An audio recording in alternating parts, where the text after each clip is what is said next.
What's up, everybody? This is Whiskey in the Six. I'm Rob, doing the Meikle Toir Turbo. I know that Jeremy and I did a podcast on this, but I wanted to revisit it once it's had some time to open up. I've been hitting this quite often, more so than probably anything else on my bar. So I figured I'd give it another shot in a formal review because it was the most popular of the Meikle Toirs. 50% ABV. It is the heart of the hearts cut, meaning they use mostly hearts for the cut of this whiskey in distillation, not including very much of the tails or the heads. It is 71 ppm in the bottle, so that means that it's probably much more than that at the grain level. Could be in the octomore kind of range for ppm in grain level, but the numbers weren't exactly revealed. Obviously, we know this is Billy Walker's baby. It's his distillate. And coming in under $100, but the secondary on this one went a little bit crazy because of what it is, being the most limited of all the releases out of the 4 that they came out with. On the nose, like an incense kind of peat. Hard to explain unless you're into meditating or those types of things.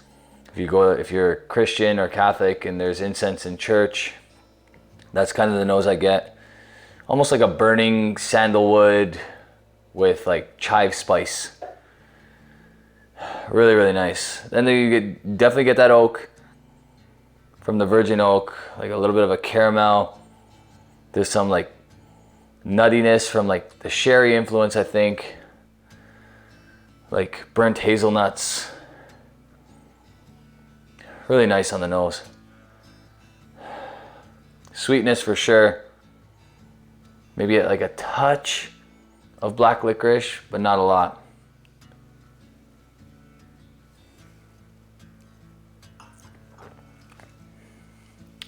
Incense heavy on the palate. Definitely nice amount of peat on the palate as well.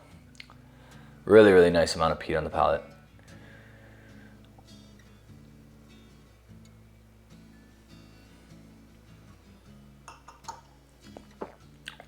So well balanced for a 5-year-old at 50%. So good. Actually, it says it right here. Combination of 3 American virgin oak casks, 5 Oloroso hogsheads. There's no PX or ex-bourbon in this. Hefty 71 ppm.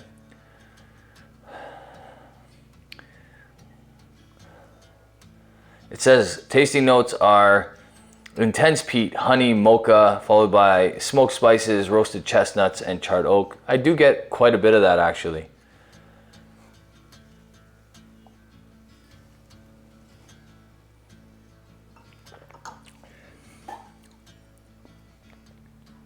Really, really nice stuff. Easy drinking, easy pour and play whiskey. If you like your peated whiskey, you're gonna love this. Long fermentations really, I find, bring out the well-roundedness of the liquid. I find that with all the spirits that I really like, Springbank, for example, they tend to be long fermentations, and that kind of gives more full body to the liquid. In my opinion, I could be completely off with that, but that's kind of what I get.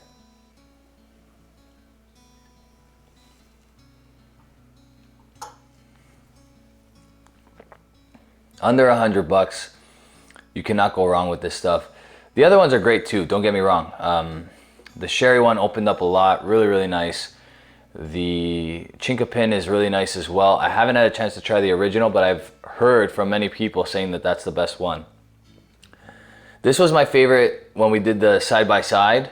It probably still is my favorite. One more sip, I'm gonna give this a mark. Really drinks nicely in this glass, by the way. A nice open tulip glass does the trick with this one. Getting enough on the nose. I gotta give this one an 88. Honestly, it's really, really good. If I was being less picky, I'd give this a higher mark. This is really good though. Probably, honestly, could go as high as an 89.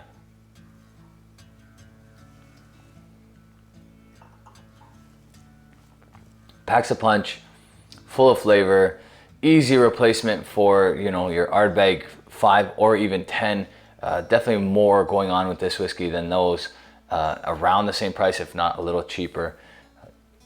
You know, same idea with like the Lagavulin 8 and the 16, for example. This has definitely got more going on than those. So it might be the Isla killer right here because it's really, really good. And coming in at around the same age, purposely done, obviously, in my opinion, but you know, I can't read minds, but that's just my guess. Purposely done to compete with Octomore, and I think it definitely does that job. In my opinion, this is better than a lot of the Octomores I've had in the last few years. So, and at a much, much lower price. That's it. So there's an 88. Like I said, it could go as high as an 89. Hope you liked this video, guys. If you did, give it a thumbs up. If you really liked the video, hit the subscribe button if you haven't already. You can follow me on Instagram, Twitter, Facebook. You can support this channel on Patreon. Cheers.